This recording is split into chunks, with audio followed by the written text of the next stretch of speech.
Hi, everyone, and welcome again to another episode of GaudiumusBiz22.com Podbean podcast and YouTube video. I usually rudely segue immediately into announcements of various things, ignoring my guest. So today I'm going to start by introducing and welcoming my guest, and that's Dr. Charles Charlie Camosy of the Catholic University of America, who got his. I've often told people he's the Notre Dame moral theologian, but that's simply because I've confused the fact that you got your PhD at Notre Dame, uh, which is no small accomplishment. I remember when I was getting my PhD at Fordham, I had applied to Notre Dame, and I'll publicly admit I was rejected. I was not accepted into their program. But one of my Jesuit professors at Fordham quipped. He goes, "Well, you were lucky because Notre Dame is where PhD candidates go to die." And I don't know if that's still true, but maybe I dodged a bullet. I don't know. At that time, maybe you did. I had the reverse experience. I got my PhD and then spent my first year and 14 subsequent years at Fordham teaching. So, Oh, you were at Fordham. Oh, that's right. You yeah, were at Fordham. I knew that about you. That's right. I love yeah. Fordham. It's a bit crazy, wacky, but it's a wonderful Well, place. there's good and bad at Fordham, as like a lot of places, but yes. That's right. It's like a lot of places, but I tell you what, I had a blast there. I had a great time, had some great professors. But anyway, yes, you teach moral theology and bioethics at the Catholic University of America and a PhD in moral theology from the University of Notre Dame. Author of 10 books, according to what I'm reading here. I hate writing books. I've written a few, but man, I'm a master more of the drive-by article than I am the discipline of writing books. But anyway, we're going to be discussing your book today. Living and Dying Well, a Catholic Plan for Resisting Physician-Assisted Killing. And so for those who are viewing, I'll hold it up. All right. It's by Our Sunday Visitor Press. And it's a very, very readable book, not big. And it is very accessible, I think, to the average educated Catholic and very, very timely. But before we get into it, I do want to make one small announcement to my viewers. I do want to say we do have a sale pending on the farm. We have an offer. It's signed. So thank you, everyone, for your prayers. We are just now, though, holding with bated breath. We still have building inspections that have to take place. So I'm just keep your fingers crossed that our septic system passes inspection. Otherwise, this may fall through. But I'm pretty sure it'll pass. So I think we have sold the farm. Anyway, for those who want to know that, there we go. All right, so Living and Dying Well, a Catholic Plan for Resisting Physician-Assisted Killing. I have to admit, I usually read cover to cover all the books of my guests. I probably only read about half of this. It's only trying to sell this farm. It's only I've had time Yeah. for, but it's riveting reading and very, very timely. So let's begin with the basics, if you don't mind. You prefer instead of talking about doctor assisted or physician assisted suicide. You prefer the acronym PAC, PAK, physician assisted killing. I think that's a brilliant move on your part. So maybe you could unpack that a little bit and then sort of expand on the subject in general. Well, one of the things that I loved about Pope Francis's teaching on the throwaway culture was how language is used to sort of hide who and what is being thrown away and who is discarded and how they're being discarded and often the violence that's used in the discarding. And that's well documented with abortion. That's well documented in many cases. I think it's less well documented when it comes to end of life issues, especially because we can use phrases like so-called medical aid in dying to describe something that's actually quite different than that. And one of the reasons it's different is because, I think physician-assisted killing gets right at this, is because the agency in the act itself is almost always more powerfully expressed by the physician, by the healthcare system, by the culture that would prefer to see the person be thrown away rather than given the kind of care they need and deserve. And so, very often, what happens, especially this is happening to our neighbors in the north, in Canada, what we have is a person who is coerced, either explicitly, sometimes structurally coerced by structures of sin that push them towards a death they actually don't want. And so I've been trying to put the focus of agency in these contexts on those who have the most power, who have the most privilege, who are best served by these kinds of deaths, and those are not those who are committing suicide. I do think we need to be careful by making too broad a statement, but too often the cases are really ones in which the patient, so called, is coerced, and the agency really belongs somewhere else. This is very interesting. One of the things that struck me as I was reading your introduction in particular was that even in cases of suicide, and we're going to come back to suicide in a second, our culture's really strange, ambivalent attitude towards it. It's 100 years ago, if someone committed suicide, the Catholic Church would not bury them in consecrated soil. It was, mortal sin and so forth. But now we do. Just this past year, a dear friend of mine, his son committed suicide. He was, he had a mass in our parish, and he was buried in a Catholic cemetery. It was all very tragic and horrible. But my point is this.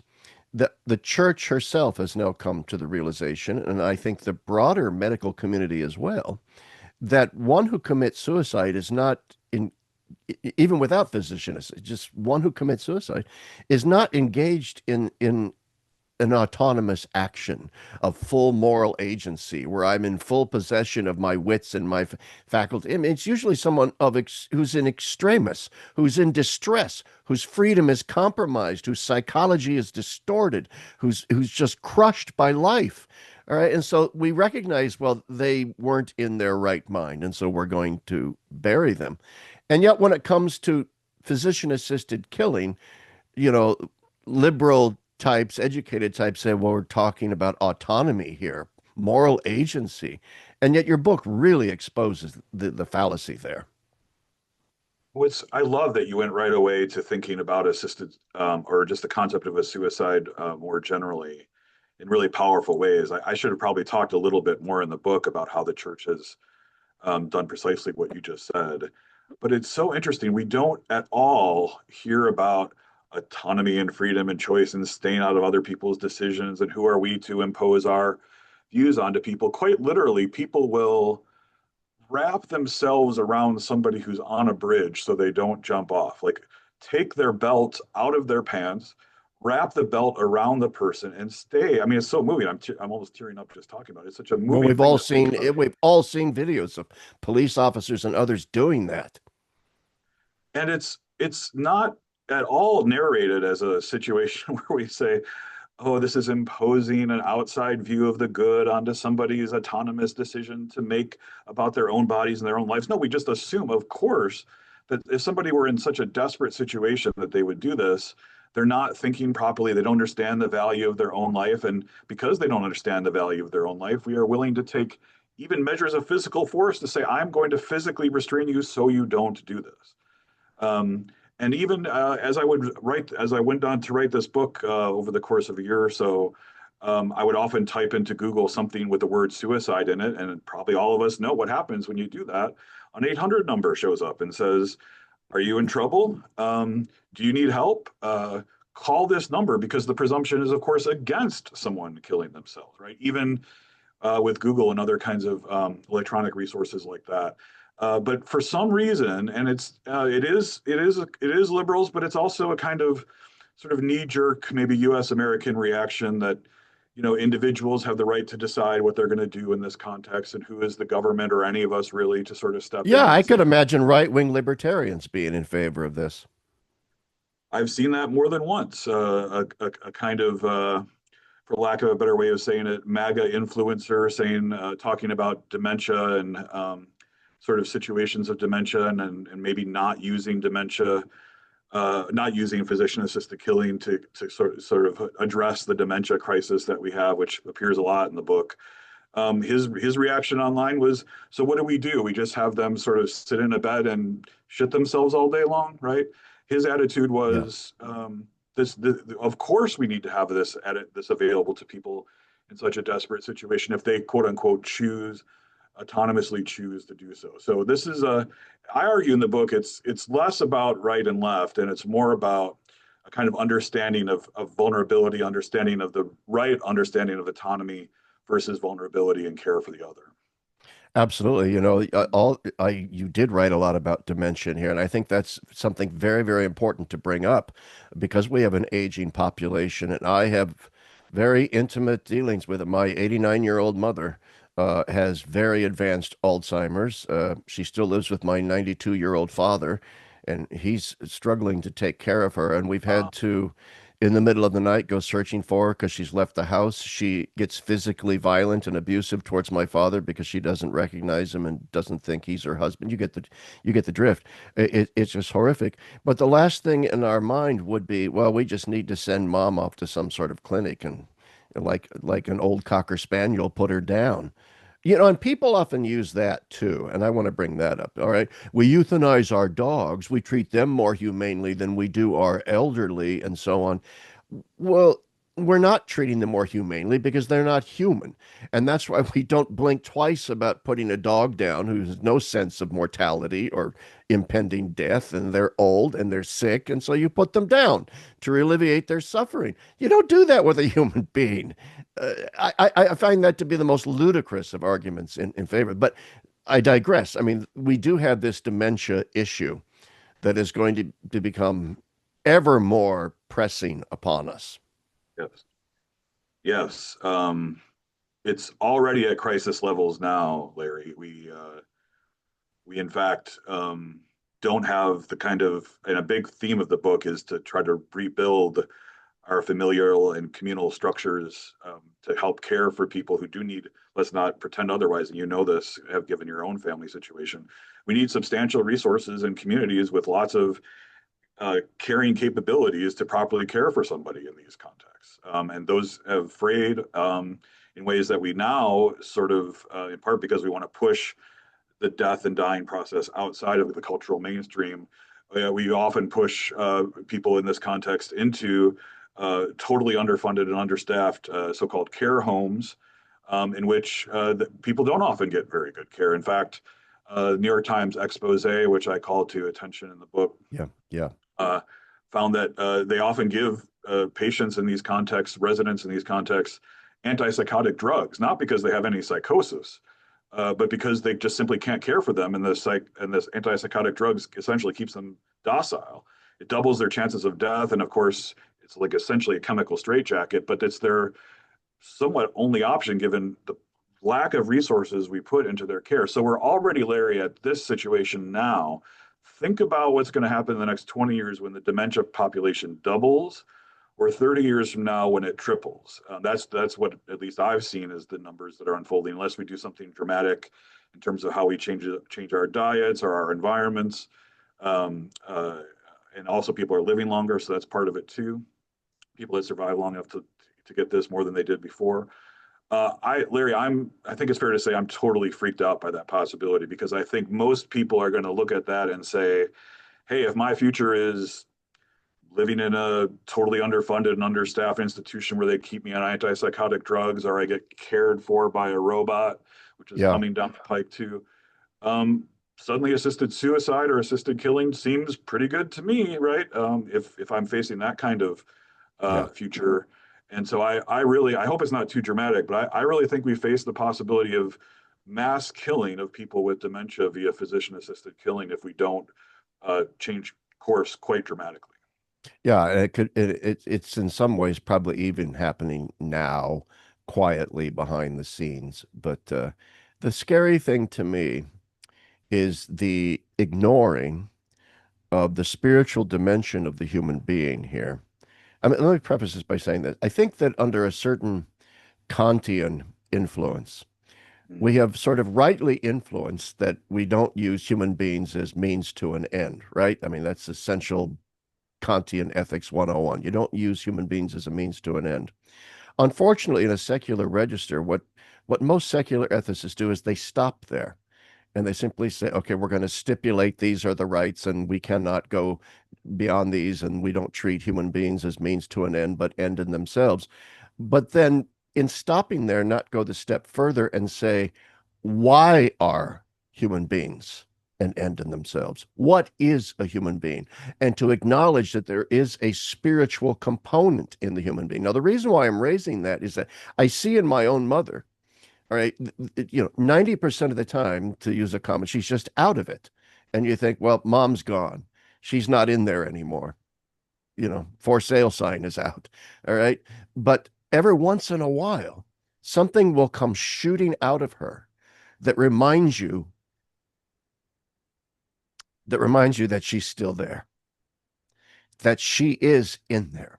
All right. And aching to get out.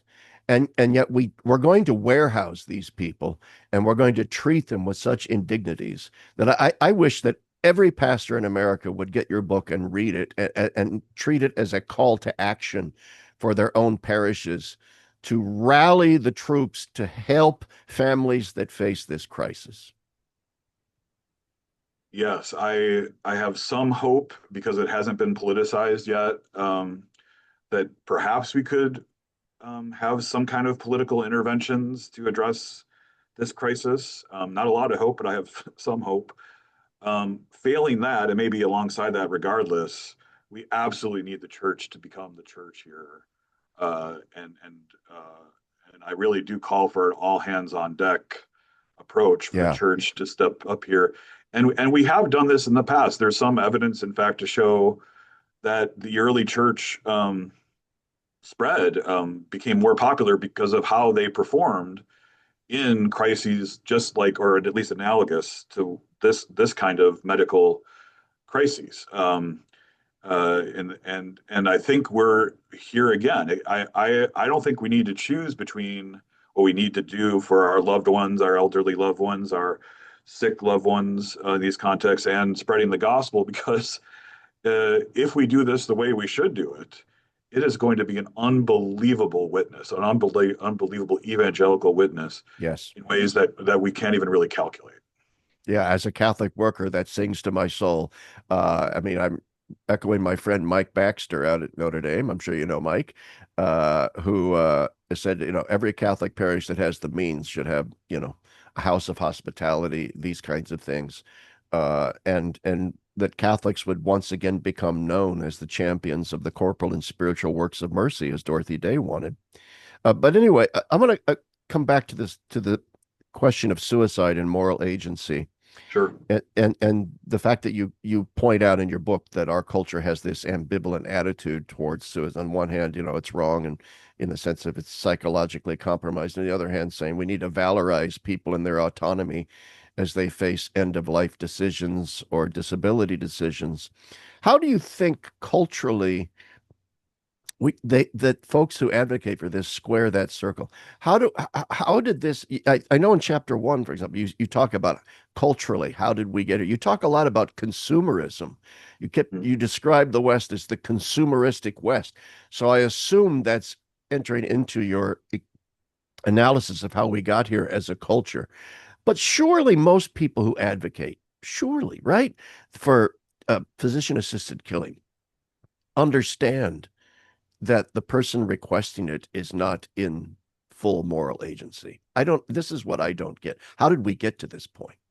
Well, this is something, and the reasons why deep blue states like Connecticut and Illinois and Massachusetts and Minnesota have so far rejected physician assisted killing.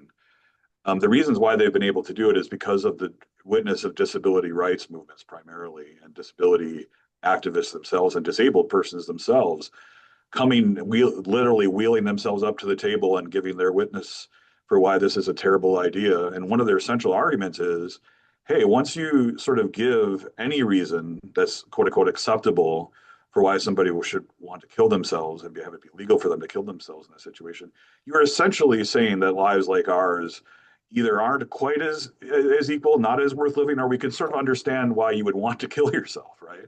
And one of the most important dictums in the pro-life bioethics sort of community is the right to kill often becomes the duty to kill, whether we're talking about abortion, whether we're talking about assisted suicide. And I think that's sort of what's going on here. To get back to your original question, people aren't saying that every reason is a good reason to kill themselves. What they're really saying is we can sort of understand why somebody would want to kill themselves. Going back to my example of the person with dementia, right, who gets early stage dementia and they see this future that they might face, or somebody who's has catastrophic brain injury of a different sort, such that they can't imagine themselves, or no one can really imagine themselves ever regaining consciousness, or something like that. But the disability rights groups correctly say, once you start getting in this game of picking and choosing who could reasonably kill themselves and who could reasonably not, you end up marshaling lives like ours. Oh, absolutely. As well as you note in your book, not just disability groups, but people of color, other minority groups, Native Americans have generally negative attitudes towards doctor assisted killing, Absolutely. and probably for the same reasons. Well, we know who you're going to line up next, right? And a more clear-eyed sense of how medicine has worked with their communities in the past. There's just an absolutely shameful history of how U.S. medicine, for instance, engaged enslaved peoples, even beyond slavery, how The, blacks and other the people of color. Tuskegee situation. Tuskegee case, obviously, just a massive landmark for this. And so I found anyway that not just in my research, but in my life, people who tend to be more privileged and be able to afford better care and more authentic care, reflecting their own points of views on these things, tend to be more trustworthily about these institutions, even like hospice, for instance. It wasn't until I studied bioethics that I thought anybody could think anything bad about hospice ever. Hospice is great, right? Almost unqualifiedly great, until I started researching what these vulnerable communities thought about hospice, and they thought, quite for good reasons, they thought quite differently about it.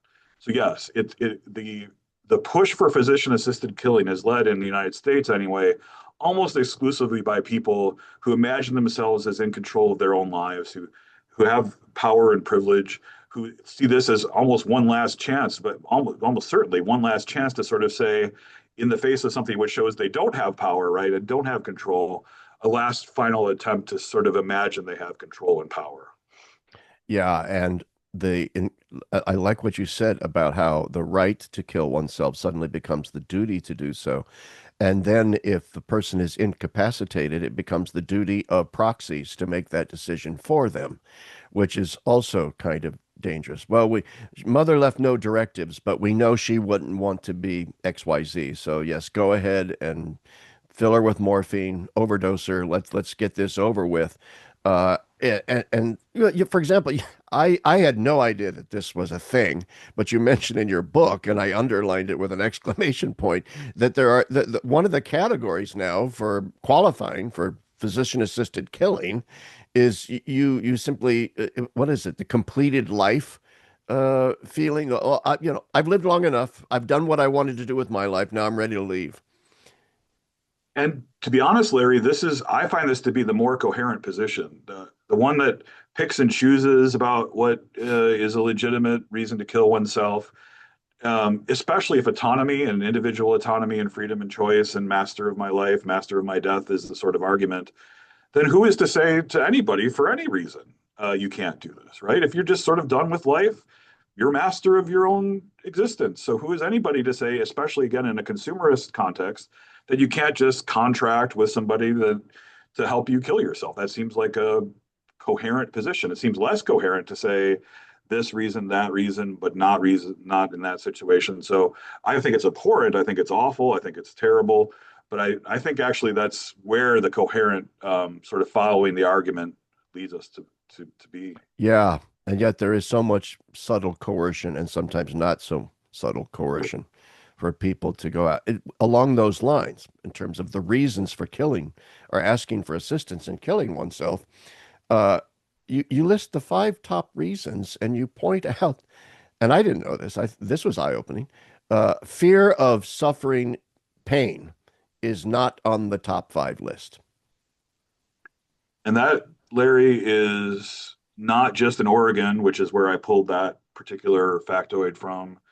That's everywhere. Sometimes it gets into the top four, but the top three reasons in every study I've seen, physical pain and suffering doesn't make the top. Instead, things like, wait for it, fear of loss of autonomy, fear of being a burden on others, fear of loss of enjoyable activities. again, the disability rights groups come in and say, it sounds like you're talking about people like us. Um, Yeah. Also, I happen to be teaching an intro to moral theology course for some of the young CFRs in Newark recently, and I was in the process of writing this book at the time, and the young novices there were saying things like, "It sounds a lot like our lives too, as monks." But obviously, people, monks, disabled people, those that don't fit, are sort of understanding of what autonomy means, what enjoyable activities means, what independence from being a burden on others means, lead some of the most flourishing, joyful, wonderful lives. And it's so ironic actually that it's some of the people who are most dissatisfied with their lives, and especially at this stage, say things like, "Well, in the name of autonomy, in the name of freedom, in the name of my no longer being able to do enjoyable activities, I need this option." Oh, absolutely. Uh, and it's increasing. Yeah, You mentioned in the book, either chapter one or the introduction, I don't remember which. You use the example of the Nazis and their eugenics programs. And I want to, but the reason I'm bringing this up is that some readers of your book, and I'm recommending it to my viewers, might say, "Oh, here we go with the Nazi example yeah, again. You yeah. can't go 10 pages without bringing up the Nazis." Well, here's why it's legitimate to bring up the Nazis in this regard. It isn't just that they engaged in eugenics, it is that their eugenics program was based upon antecedent ideological sort of thinking in the United States in the 1920s and the 1930s. The notion of there were whole eugenics societies in the United States that had arisen. One of the reasons Margaret Sanger started Planned Parenthood was to weed out the undesirables. This was big, and it was kind of wedded to a social Darwinism, kind of almost Malthusian, where you don't give state aid to the poor because you don't want them populating. That was Malthus's original. And so, now we're going to say, well, we don't want to allow this inferior stock into the species. So just as we engage in animal husbandry on a farm, you can go back and read them saying this, just as we engage in selective breeding and culling of a herd on a farm, so too we should do that with human beings. So the Nazis were just building off of that. And as you rightly point out, of course, the Holocaust and the horror of that sort of rightly put a pall then on all eugenics, but only for a time. And now the original utilitarian functionalist ethic of the 20s is coming back with a vengeance, right? Yeah, even in, of all places, Germany itself, Oh, right? yes. Which you would think we might have gained a little more than just these few decades, but here we are. The push for that kind of social Darwinism, and it's interesting. In Canada, the Toronto Star, the largest newspaper there, I believe, and it's very progressive, named what's going on in Canada with their expansion of physician-assisted killing Hunger Games style social Darwinism, which again gives me hope that this doesn't need to be a right left sort of red versus blue fight to the death. This could be something that we could have some very interesting bedfellows, some very interesting coalitions to be able to respond to. But yes, the eugenic impulse, the attitude of the moral and philosophical and theological anthropology um, has shifted in such a way that has made this something that's viable again.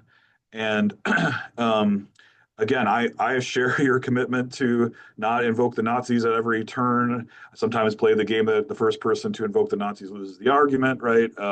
Yeah. Uh, but here it's just too on the nose to really not just Right. highlight the similarities. Well, especially since those who kind of bring up the Nazis tend to atomize Nazism as this sort of unique evil, and to then insinuate that anybody that even approximates it is tainted. But it wasn't a unique evil in the sense that it was simply the logical coming to fruition of ideas that were already there in secular Western democracies. I remember, who was it who wrote the famous book, The Nazi Doctors? Lipton, was that his name? That Yeah, sounds right. Robert. Yeah, Lipton. It was a massive book I once used in a class. It was called The Nazi Doctors. And what he showed was that already in Weimar Germany, the German medical establishment had begun the process of eugenics, of culling, of killing the mentally handicapped and so on. And so his point was precisely, no, don't atomize Nazism as this uniquely evil thing. It had antecedents, it had causes. And the scary thing is those same causes are now with us today. Yeah, and as you I think pointed out, or at least suggested, a lot of the antecedents came from the United States. And as you mentioned, as I mentioned, we were bought maybe a few decades because of the Holocaust.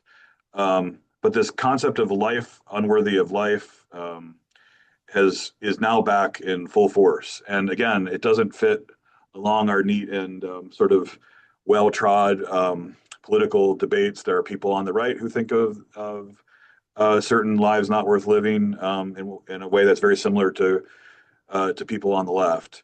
But I also in the book highlight some of the Catholic resistance to those things in Germany You and do. also here in the United States. And I think we need a similar kind of resistance. Father I mean, Ryan was one, yeah. Father Ryan, yeah. Catholic social teaching was a weapon that he used against the eugenics movement very aggressively. And the Sisters of Mercy of St. Vincent de Paul in Germany were at the center of resisting, especially the child euthanasia movement of that time. And I going back to dementia crisis, I really think we need an analogous sort of, or at least something that comes out of the same spirit now to say it's back. We had our rest again for a Yeah. few decades, but we need to be on the same front foot when it comes to this right now. Yeah, because the odds, the stakes, not the odds, the stakes have increased exponentially in our own age simply because of advances in genetics, advances in medical technology in general, advances in computerization and AI and so forth. So, I mean, we are now on the cusp of, in many, many ways, being able to reshape the human physiology as such, and to reshape the social landscape in various ways that we would not even know it's happening. I'm glad Pope Leo is mentioning so much the specter of AI. It's specter of AI isn't just, oh, we have to beware of fake this and fake that. It's the specter of, as the philosopher Anton Barbecue points out, a web of our own making, a, a ever tightening matrix or nexus of control and surveillance. And I hate to bring in those issues, but those, as we saw in the COVID, and I don't want to go down that path, but I'll just say this. I never thought in a million years, not in a million years, that all that had to happen in my home state of Pennsylvania for the governor of the state to shut down everything, including churches and schools and businesses, was for the legislature to declare a medical emergency, which gave the governor all of these massive powers. Okay, all of these massive powers for essentially violating the Constitution of the United States. I'll leave it at that. Now, I hate to bring in all that stuff, but to me, these are all related social issues. Physician assisted killing is part of a bigger issue of the degradation of human rights and human dignity in our society. So that's a big ramble. I don't know what you want to make of it. No, it's already something I mentioned in the one hand in that we can sort of imagine a solution to some of the problems we have here. An AI powered robot, having conversations, inverted commas, right, with residents, caring inverted commas for patients and residents. Um, I'm not a Luddite on these questions. I do think AI powered robots can help. I just had my own father have a difficult death on July 31st. And if we had had a robot to do things like help change his undergarments, for instance, it would have made things a lot easier for us to actually be present and care for him in a way more broadly. Certainly, the nurses that cared for him would have benefited from this. I could go into more detail about that. So Good point. I don't think it's choosing either or.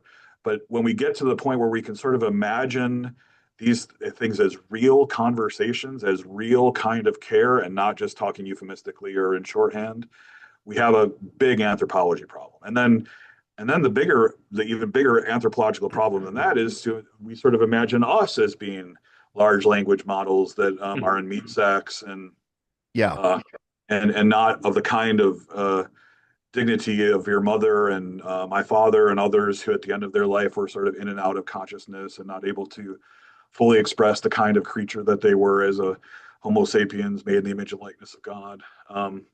So yes, I do think that the broader technological problems before us highlight and exacerbate the anthropological mistakes that lead to yeah. all sorts of bad problems, but especially physician-assisted killing and how we care for our elderly. Yeah, because I'm thinking of the problem of how easy it will be in the near future for the government to simply deplatform people, and I don't just mean from YouTube. I mean deplatform them from their banks, their jobs. I mean that you won't be able to access anything in a sort of cashless society. Now I'm getting all sort of futuristic, but you get my, I all get it. sort of brave new worldy here, where you are then coerced into doing what the government wants you to do. And that might include going along with physician assisted killing as the law of the land and so on. But I want to move on to uh, our neighbors to the north, to Canada. Sure. I, as I was reading that chapter, I couldn't help but think of the South Park episode where the boys sing the song Blame Canada, which it always resonates. And I have many Canadian friends, and I always like to sing the Blame Canada song for them. Uh, and so Now as that I know you're a South Park fan, I like you even more, I hate to say it, and I might lose subscribers, but I was a big South Larry. Park fan, and that we don't have television anymore, so I don't. But back when we did, yeah, I used to watch. So I love the episode where the boys find themselves in hell, and and Cartman demands from Hell's spokesperson, "Why are we in hell, damn it?" And uh, and the Hell spokesperson looks at a clipboard and says, "Oh, well, Mormonism was the right answer. It was Mormonism." And I thought, that's just sheer brilliance. That's just brilliance. But anyway, That was a really good Cartman, by the way, I have to say. Oh yeah, well, I was known for my Cartman impressions in the classroom. Uh, but anyway, blame Canada. We don't want to blame Canada. They're wonderful. I know many wonderful Canadian friends. But the Canadian government has, and the Canadian medical establishment has really gone down this rabbit hole big time. What you mentioned in the book, but why is this? Well, let's just put some numbers out there before I speculate with some um, with some informed speculation on this. 1 in 20 deaths now in Canada come from physician-assisted killing. That's the most recent number. Wow. Yeah, 1 in 20. So we're not talking about sometimes in the United States, and with some reason, people will say, "Oh, this is an esoteric issue. It's not as important as these other issues." And in some cases, in some states, that is correct. I mean, no death that's unjust is worth passing on, of course, our attention. But in Canada, we're not talking about a handful of deaths here. We're talking about 1 in 20. So um, Canada also belies the notion that there isn't a slippery slope here, which some people argue from what's going on in the United States. Canada's only had this really for about a decade for in a serious way, and has gone from the sort of traditional 6 months, um, two doctors saying you're going to die within 6 months, to having serious discussions about just doing it because you have a mental disability, or in some circles, as you mentioned, this I'm tired of life, or I have a completed life, or something like that. Um, and the public opinion there is changing very dramatically, especially among young people. For instance, I mentioned in the book that of 18 to 34-year-olds in Canada, they're the group most likely to say that poverty and disability are reasons why it would be legitimate to have physician-assisted killing. In fact, 41%, Larry, 41% of 18 to 34-year-olds in Canada think that poverty is a legitimate reason to request physician-assisted killing in Canada. I mean, if that's the future in Canada, like just pack up and go home, right? That's just like such an abhorrent point of view, and could not be considered progressive in any way, right? There's no way that that could possibly be considered anything like a preferential option for the poor and vulnerable or anything like that. There's just oodles of stories to tell. It's hard to know where to begin with some of the stories that highlight why this is physician assisted killing and not so-called medical aid in dying, which is used almost exclusively in Canada to describe what's happening. One case that I use almost all the time, which illustrates this very well, and it gets to the point about social justice and Catholic social teaching here as well. There was a woman who was in public housing in Canada, and she had some sort of toxic relationship with the paint or something environmental in the housing. It was just, she literally couldn't bear living there anymore based on this reaction she was having. And so she went to the authorities, the public housing authorities, and said, I need a different place to live. She was not granted a different place to live, but you know what she was offered? So-called medical aid in dying. Um, that to me right there says almost everything you need to know about what's going on in Canada, right? I guess you could make some convoluted argument that the kind of medical problems she was suffering in the current environment could sort of qualify her in a way, but that's not at all what's going on there, right? They've made a commitment in Canada rather than to care for her properly in the way that she needed to be cared for by her local community, by the state, or by churches or by other organizations to say we sort of understand why you'd want to kill yourself in this situation. So why don't you go ahead and do that? And there's thousands of cases like this, Larry, that you could literally point to where no one would say this is the kind of almost understandably tragic situation where someone's in end stage cancer and their, palliative care is not working. And those are difficult cases, but this is not those. That's not what's happening in Canada. That's not why 1 in 20 choose to die there like this. Choose to die That's there. very, very scary stuff. Very, very interesting. As you note at the end of the book, that's actually one of the weakest arguments in favor of physician-assisted killing, namely that, well, it's going to bankrupt our federal budget if we have to, support all of these people medically or get them out of poverty, and so we just can't afford it. So it's a bottom line issue. Clearly, that's not a position that a Christian can adopt. No. And lest we think this is just Canada, this is happening subtly and I want to say in a minute about why it's not happening more dramatically. But let's think for a little bit about the sort of seeds of this happening in the United States. It was about 10 years ago that California legalized physician-assisted killing, and they've had multiple examples of people who are on Medi-Cal, the state Medicaid system, say, hey, I have this very rare kind of cancer. I need this rare drug, to try to address the kind of cancer I have. You can imagine what the systems and structures in California push for in that direction. Do you think they're going to shell out for the drug that doesn't have a high chance of working, or do you think they're going to say, you know what, we can't do that, but we could give you a green light to kill yourself, right, or for us to assist you when you're Right. done? Oh, Um, that's not coercive. are you kidding me? Like that's exactly what the sort of I was raised by very progressive Catholics in the Midwest growing up, and that's exactly the kind of thing that the progressive communities in which I would raise would point to and say, this is an outrage. This is a kind of structural injustice that we need to spend almost all of our time thinking about to try to undo, right, and replace. And so again, I really do think we have the capacity to build interesting coalitions across difference, not necessarily within the church, because the church's full teaching addresses all of these things.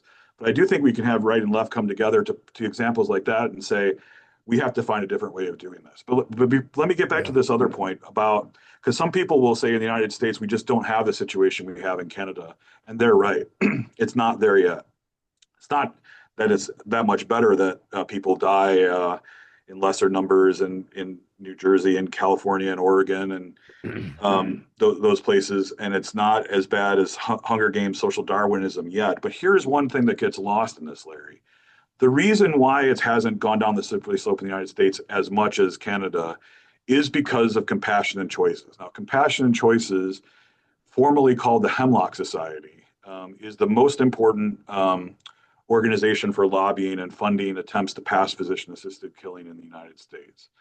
And what they've done multiple times in multiple states is when bills are brought up to expand physician assisted killing, say in Oregon, they tried to go from 6 months to 12 months, which is sort of a reasonable thing to do. Like, hey, if this is about my autonomy, Why do I have to be dying in under 6 months? Why can't I be dying in under 12 months? That seems totally arbitrary. Seems reasonable to say, why can't I, especially if this is about my autonomy, why do I have to wait?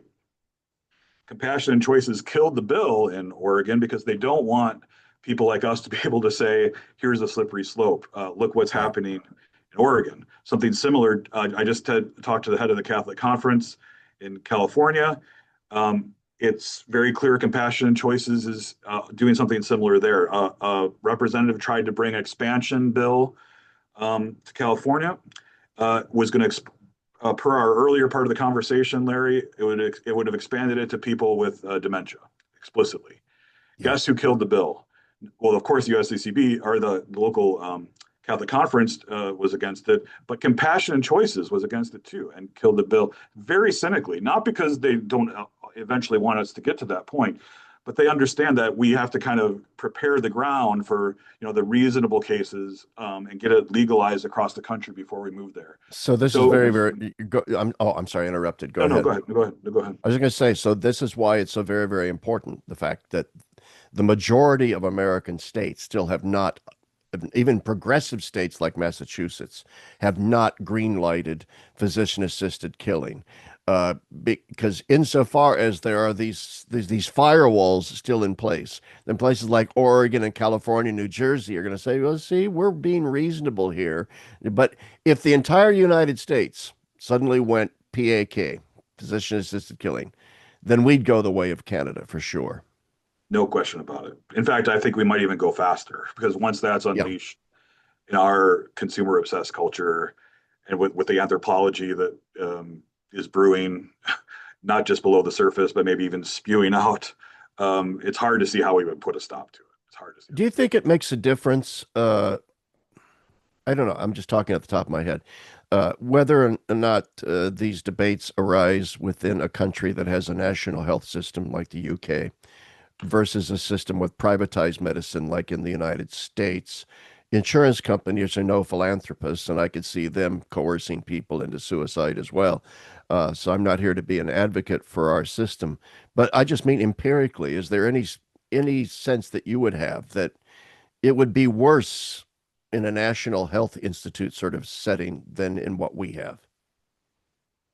yeah, I think it's tough to answer that question because, as you point out, uh, private health insurance systems have very similar kinds of motivations, right? I want to interrupt you for just the reason why I'm an advocate, by the way, of a national healthcare system, single payer. All right, I just remember, wasn't it Sarah Palin or whatever? Every time that Yeah, a national health system, they talk about death panels and all that kind of stuff.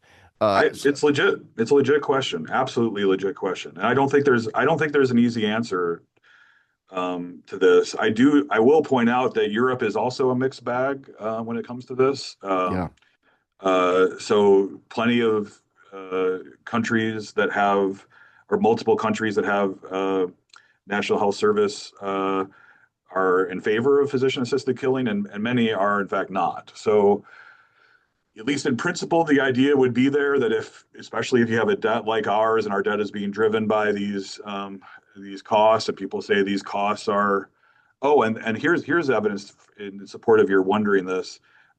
There's been debate, as you may know, in the United Kingdom about passing physician-assisted killing, and it has passed the House of Commons, and it's now in the House of Lords there. And in both the House of Commons and the House of Lords, quite to their embarrassment, their moral embarrassment, many people made exactly the argument you've made, which is we have a system that's a national health service that is overburdened.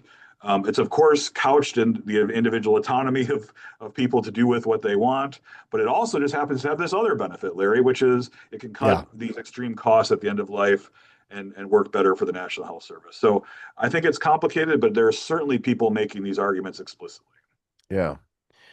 We're coming close to the end of our discussion, but I wanted to bring up another issue that I think is terribly important, which is the extension of physician-assisted killing to children, Yeah. whether terminally ill or severely handicapped or whatever. I've heard horror stories from friends, about what goes on in the Netherlands now, where, children are routinely euthanized, obviously without their consent because they're like 2 years old sometimes, 1 year old. Uh, so how extensive is this, and what is the slippery slope there? And is this going on in Canada or Oregon? Or what's going on in that regard? Well, my new book, which I'm actually doing for Ignatius right now, a similar sized book, more public facing book, is on the return of infanticide in our sort of post Christian, neo pagan culture.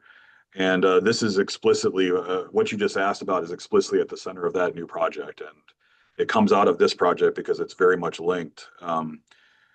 Yes, the Netherlands has something called the Groningen Protocol, which is a protocol to decide when physicians who kill newborn infants can or cannot be prosecuted under Dutch law. But what's so important about that, and it was the explicit argument of Edward Verhagen and others who pushed for the legislation right away, is we're already doing this by omission anyway. Um, so why not be more sensible and even caring about aiming at the death of a newborn child or even a younger child or a slightly older child and also a younger child. One of the things about the Groningen protocol that I saw Verhagen, who put together the protocol, he gave a talk. He said we're actually having fewer infanticides and more abortions because we're finding the spina bifida earlier and killing the child earlier. So we don't necessarily need to kill the baby because she has spina bifida at 2 weeks old. We can kill them at 27 weeks gestation or something like this. But the impulse is the same. The mistake of moral anthropology is the same. The resort to violence is the same. The aiming at death is the same, whether it's by action or omission. The object of the act is to kill someone because they're disabled or they don't have a life worth living. And I mean, we've seen this already play out in multiple ways in our culture, including with attempts to pass, sort of born alive acts at the federal and various state levels, Yeah. where our opponents will say things like, we already have laws against infanticide. Why should we have extra protection for babies who survive abortions or who are found to have these catastrophic brain injuries or have severe disabilities or something like this? So I could talk a lot more about this question. I know we're coming toward the end, but I think this is an incredibly important moment to step in, not only for um, the killing of adults and older children, but especially for newborn infants and especially those who survive Yes. abortions or have other kinds of disabilities. And given a certain current controversy in the church, I just want to point out that the Catholic Senator Durbin voted against the Survivors of Abortion Act on that very grounds that we already have laws against infanticide. We don't need this redundant law. I just interject that as a bit of polemic. Larry, there is actually articles in medical journals suggesting that um, physicians and medical teams have an understanding that when a child is of a certain age after birth, they would think of it as killing a disabled child. Um, but before that age, it would be like preventing someone from having a disability, right? This is the kind of language that Nucleus and Orchid and other uh, institutions that are doing, embryonic, sifting to try to get the best embryos and discarding the rest. They talk about it as if it's not killing certain embryos and choosing others to live, but rather stopping someone from coming into existence with a disability.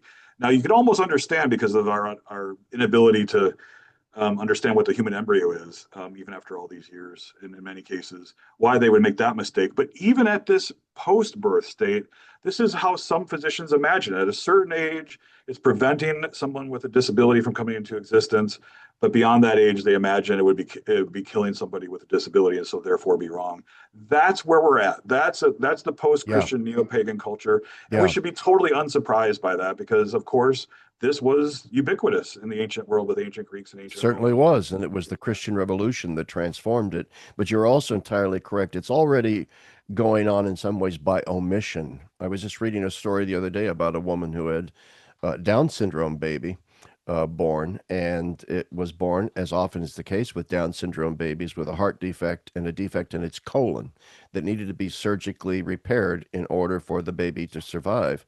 Now, she eventually got the surgery, uh, but only after she met with resistance from her doctors, who said, "You might want to just let nature take its course here, right, dear? Do you really want to saddle yourself with this burden your whole life?" Uh, Some people who are historians of bioethics would say contemporary bioethics was born with the so-called baby doe case, which was very similar to that. A couple had a child with Down syndrome who also had an esophageal atresia, which was easily fixable by surgery. This was back in the early 80s. And, um, and the parents and medical team came to the decision not to fix the esophagus, not because they couldn't fit, it was like burdensome treatment or something. It was a very simple procedure because they didn't want a baby with Down syndrome, right? That was the reason. And this, at that time, Larry, flew almost everyone into a rage. Like disability rights groups met with people from the Trump or from the Reagan administration at the time. There were literally like phones and NICUs where people could call and report something like this happening because it was just understood to be so manifestly evil. And like, we need to get our bioethics in order if this could ever happen, right? But again, much like the pause that was put into place on eugenics more broadly, the baby doe moment is no longer here. It's left a long time ago, and yeah, so that ship it's sailed. yeah, that ship sailed. All right. Well, we are sort of out of our time. I mean, the subtitle of this book, it's called Living and Dying Well, but the subtitle is A Catholic Plan for Resisting Physician-Assisted Killing. And we really haven't talked about, what that plan is. What is the Catholic plan? So maybe, we can maybe 5 more minutes. People can buy the book and get the fuller explanation as to what your strategy is, what you've laid out here. But maybe nutshell a few things for us. Yeah, so part of the plan, of course, is to continue to work with disability rights groups, physicians groups. Happily, the AMA, American Medical Association, just came out again very strongly against physician assisted killing, calling it totally incompatible with the physician's role as healer. Thank God, because if physician assisted killing can be part of the physician's role as healer, we've totally lost the plot. There is no coherent concept of medicine anymore. So we should work with our medical friends, our disability rights friends to make still keep this broadly illegal in the states where it is, and certainly at the federal level.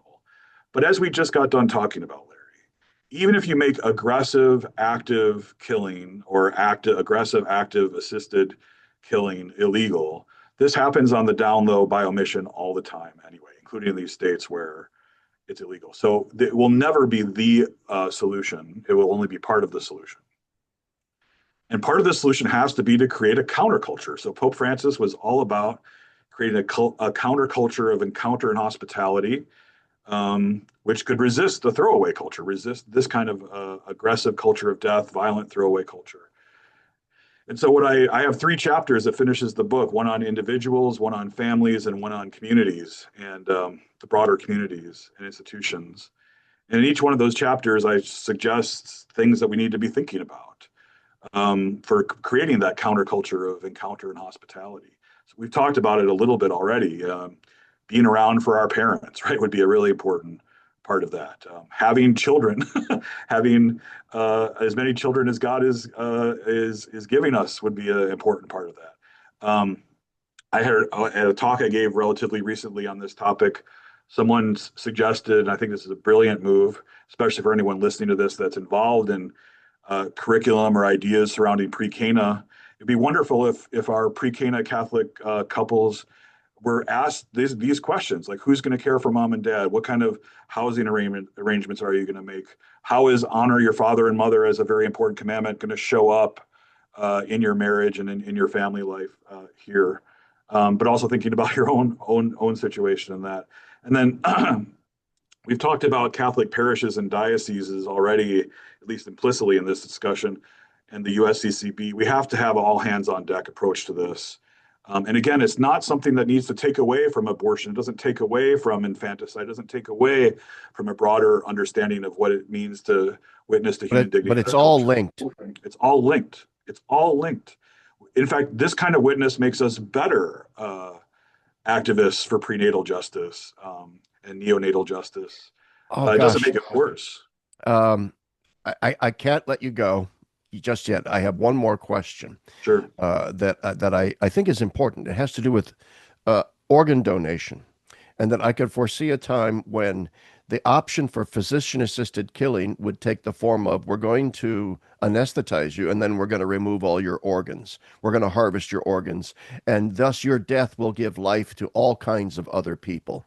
I could see that coming on the horizon. And in a scary twist on that, I could see someone who is in a coma having caretakers make that decision for them and say, yes, mother would definitely want her heart and her kidneys to go to organ donation. So go ahead and remove those organs while she's still alive, and thus end her life. I mean, is that? Is that just crazy kooky talk? No. In fact, this is a well-worn set of debates in bioethics, in part because places like Canada and others are explicitly talking about doing this, right? Saying that this would be a reason, one of many reasons, presumably, or multiple reasons, but a reason that you might consider doing this. And it gets back to this anthropological mistake about what makes human beings, what makes human persons valuable, right? It has nothing to Yeah, do with your ability to. It's good, of course, to try to save lives. It's good to produce good things, right? That's not in yeah, dispute. What is in dispute is that your very dignity itself is reliant on your ability to do that. Of course, it's not, right? But because the presumption is that you need to be productive and you need to produce and you need to affect and you need to assist and you need to be these things rather than just be the creature that God created you to be with the kind of nature, as much as it might be displaced by injury or disease or old age, whatever. But it comes down to yet another anthropological mistake, which has been a theme, yeah, I know of your work and of the people you've had on. And so I'm really glad to maybe end there. That's yeah. really what the mistake is. It's a mistake about who the human person is and who we were created to be. Well, this has just been a fantastic conversation, Charlie. So thank you so much. And I want to give a big shout out to our mutual friend, Bishop Jim Conley, who suggested that we have this. I've known Jim for a long, long time. We were seminary classmates, and when I first met him, he had these little John Lennon glasses, and he still had hair, and fresh off an organic farm. He was such a little Catholic. I guess what Rod Dreher would have called a crunchy con, sort of back to the lander guy. And he's still that impish little guy. I love that guy. I love Bishop Conley, and Me too. Me too. and Lincoln is my home city, my hometown. So it pleases me greatly that he's the bishop there. So if you're listening, Bishop Conley, Jim, thank you for setting this up, and thank you, Charlie, for being here. I hope you could tell it was my pleasure. Thank you, Larry.